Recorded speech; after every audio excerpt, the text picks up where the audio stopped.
Good morning students, তোমরা সবাই কেমন আছো? ভালো আছো? বাহ, আমিও ভালো আছি। আচ্ছা, এখন আমাদের কি করার কথা? গল্প বলার কথা। আচ্ছা, কোন সাবজেক্টের উপর গল্প করবো এখন? আমাদের সাবজেক্ট কি এখন?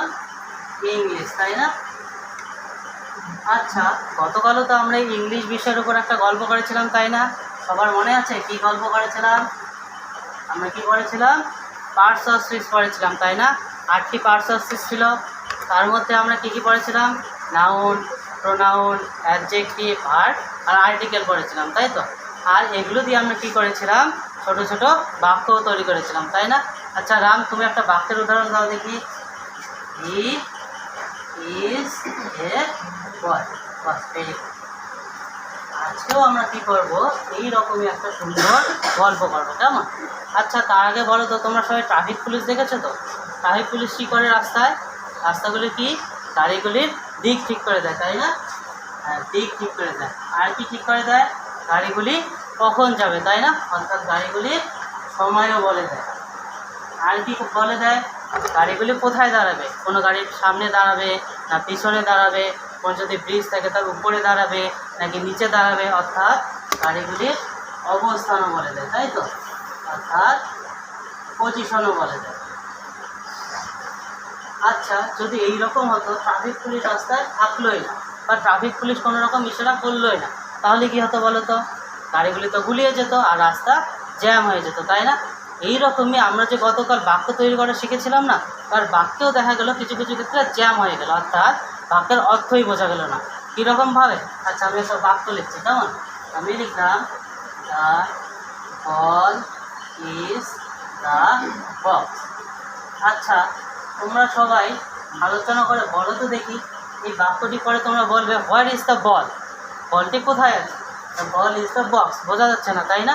বক্সের কোথায় আছে বলটা? আচ্ছা, আরেকবার আলোচনা করে বলো তো দেখি, এই বাক্যটার মানে কি, এই বাক্যটার অর্থ কী? The ball is the box. Ball হয় বাক্স। আমি কি কখনো এইরকম করে বলি বল হয় বাক্স?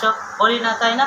অর্থাৎ সেই গাড়িগুলির মতো আমাদের এই যে বলের অবস্থান ঠিক না করে দেওয়ার জন্য আমাদের বাক্যটাও কীরকম হয়ে গেল? গাড়িগুলির মতো গুলিয়ে গেল, তাই না? এই জন্য আমাদের ইংলিশেও না কিছু কিছু শব্দ আছে যা আমাদের ওইরকম করে অবস্থান, দিক এগুলো বলে দেয়। তোমরা শিখবে সেই শব্দগুলো। চলো আমি বোর্ডে লিখছি, কেমন? আমি লিখলাম ও এন।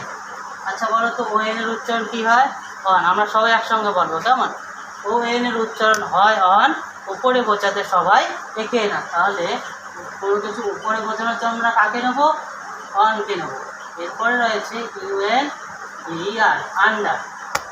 নিচে বোঝাতে চাইবে যে আন্ডারকে নিবেছে, তাহলে নিচে বোঝানোর জন্য আমরা কাকে নেব? আন্ডারকে নেব, তাই না? এছাড়া রয়েছে বিটুইন, BTWWN। আরও রয়েছে ইন। দুটি বস্তুর মাঝখানে বোঝাতে রয়েছে বিটুইন এবং মধ্যে বোঝানোর জন্য রয়েছে তো ইন। তাহলে আমরা বিটুইনকে কখন নেব? মাঝখানে বোঝাতে, তাই না? আর ইন কখন নেব? মধ্যে বোঝাতে।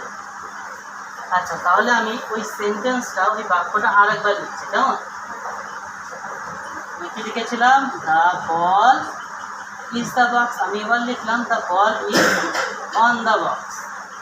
আচ্ছা, তাহলে তোমরা এবার বাক্যটা পরে বলো তো দেখি, এবার কি বোঝা যাচ্ছে বাক্যের অর্থটা?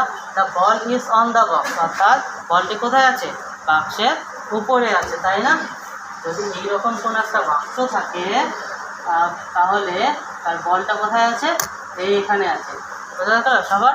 তাহলে এবার আমি আবার দুটো ছবি আঁকছি। আমি এরকম করে একটা বাক্স আঁকলাম আর তার মধ্যে বল রাখলাম, কেমন? আচ্ছা, তোমরা বলো তো, এই ছবিটা অনুযায়ী আমাদের বাক্যটা কীরকম হবে? দ্য বল ইজ কোথায় আছে? বাক্য বলটা নিচে আছে, আর নিচের জন্য আমরা কাকে নেব? আন্ডারকে নেব, ঠিক?